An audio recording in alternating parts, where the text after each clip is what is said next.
Somali soldiers stormed the home of a British IS commander operating in this remote region. He fled into the Galgala mountains, but not before recruiting and indoctrinating fighters, the first evidence of the so-called Islamic State reaching the Horn of Africa. The man with the bright orange beard is the commander, Abdul Qadir Moomin, a UK passport holder who lived in South London and still has links in the country. Here, he and some of his supporters are pledging allegiance to IS, having split from the Somali al-Shabaab group.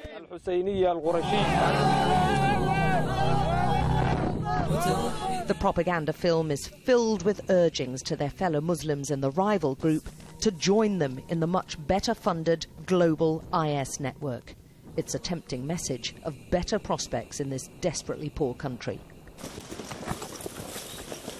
In the village of Galgala, where the IS commander had his base, the Somali military is now in control, but the jihadists left a trail of destruction, burning and trashing homes and terrifying the citizens.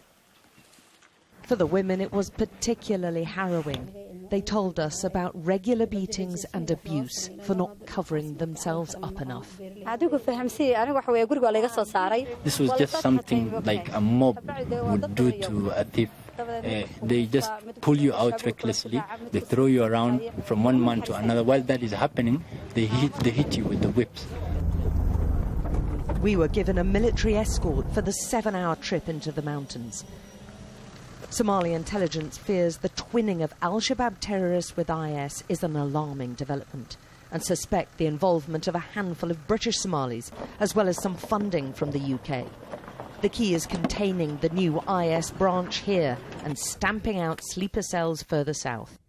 This has got to be one of the most difficult landscapes in the world to secure. Not only is it hugely inhospitable, the soldiers simply aren't here in enough numbers. They don't have good enough equipment, they don't have enough money, and they've got this vast area not only to defend, but to clear out.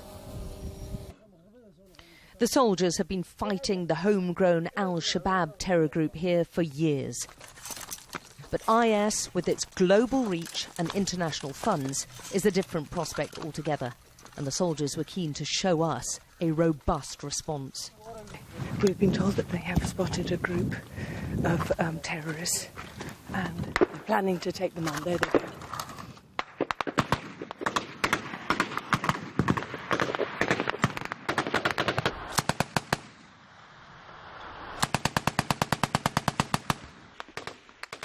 Any suspected jihadi movement is repelled. The soldiers can't risk them spreading outside this mountain region. Senior commanders told us the international community ignores at its peril the emergence of IS in Somalia and the autonomous state of Puntland. If Puntland is not helped to fight terrorism, there will be a breeding ground for terror here that will spread to the rest of the world. These weapons, draped in the jihadi flags much favoured by IS, were seized during a recent attack from the sea. Many of the fighters were very young, and to the security services, IS and al-Shabaab, with their similar ideologies and objectives, are indistinguishable.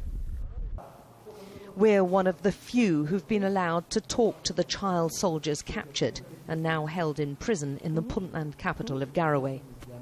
The eldest is 15, the youngest only 10. He told of being kidnapped and forced to fight and what happened when he tried to flee the terror group. They tied me on a tree for a day and a night.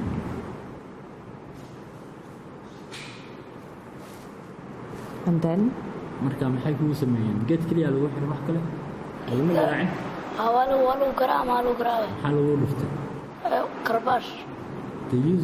They also whipped me.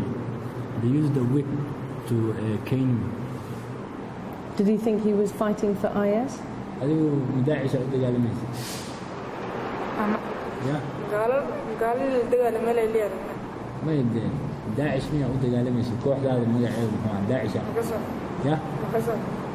know the name of the group I was fighting for. Did they tell? Were the boys told what the purpose of the fighting was? wiilashiina ma la idiin sheegay sababta aad u dagaalamaysaan?